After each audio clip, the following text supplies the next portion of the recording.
For decades on Wall Street, one man seemed to bend the market into a straight line.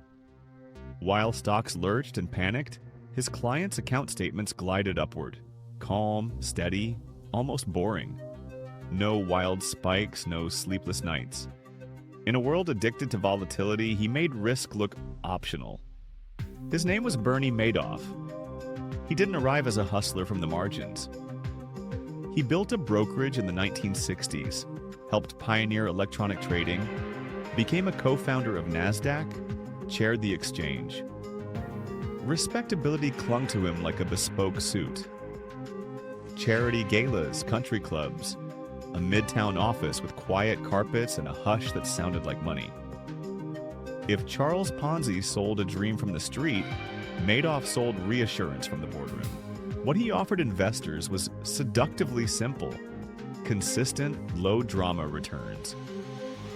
Month after month, year after year, a gentle slope upward. The story behind it had a technical name: split-strike conversion. A blend of blue-chip stocks and options that, in theory, could dull the pain of bad markets. It sounded sophisticated enough to discourage follow-up questions and conservative enough to calm nerves. And the more people who asked to get in, the more exclusive he made it.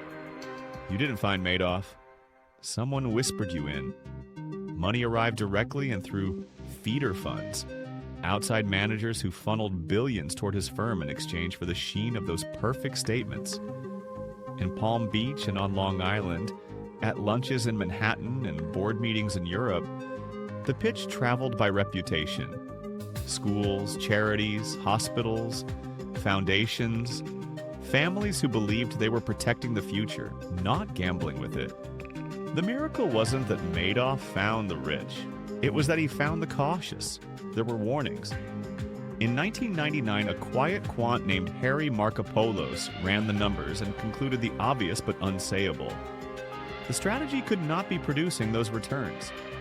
He wrote a memo with a title you don't forget: "The world's largest hedge fund is a fraud," and took it to regulators.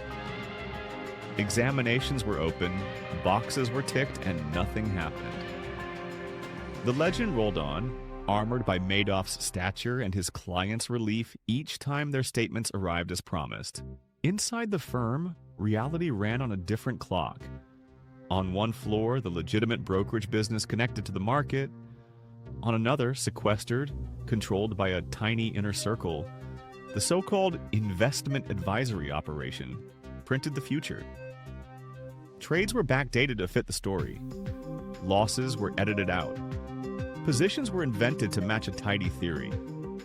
If the market was a storm, Madoff's statements were a climate brochure. Then came 2008.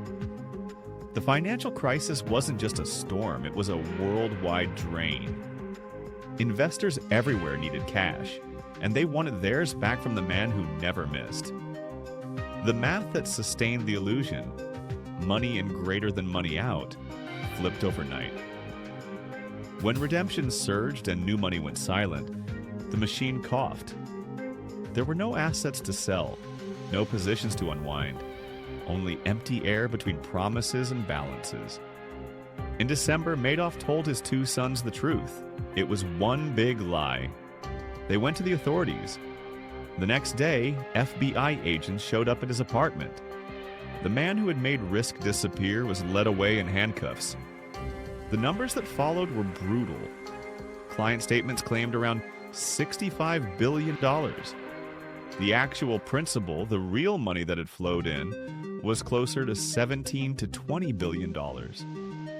Some victims lost everything: retirement funds, endowments, the scaffolding of whole institutions. Others were spared the worst by a trustee who clawed back billions from those who had unknowingly withdrawn profits that never existed. Even so, the damage lived on in empty foundations and postponed cures, scholarships that vanished before they began. How did it work for so long? Not with magic. With three ordinary ingredients mixed perfectly. First, credibility. A respected market figure whose resume did the introductions. Second, consistency. Returns that were smooth when everyone else was seasick, flattering every human desire for safety. Third, exclusivity, a velvet rope that turned due diligence into bad manners. Social proof did the rest. Once institutions and philanthropies lined up, the risk felt socialized, the doubt impolite. Look closely and the red flags glow. Returns that are too stable in unstable markets. A strategy that sounds complex but is oddly opaque. An advisor who both manages your money and holds your assets, with no independent custodian to verify balances. Audits by a firm too small for the job. Deference where questions should be. These are not mysteries. They are checklists. When Madoff stood in court in 2009 and said, "I'm deeply sorry," the words landed like a late report. He received the symbolic sentence, 150 years, and died in prison years later, the straight line finally broken. The rest of us were left with a lesson we learn and forget, and learn again. That the most dangerous story in finance isn't the promise of high returns. It is the promise of no surprises. If you need one image to keep, make it this: a monthly statement arriving in the mail, showing a calm gain while the world outside is on fire. The pleasure of that calm is the point.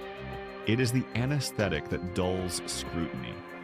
The antidote is simple, and it sounds like heresy in good times. Trust the numbers that hurt a little.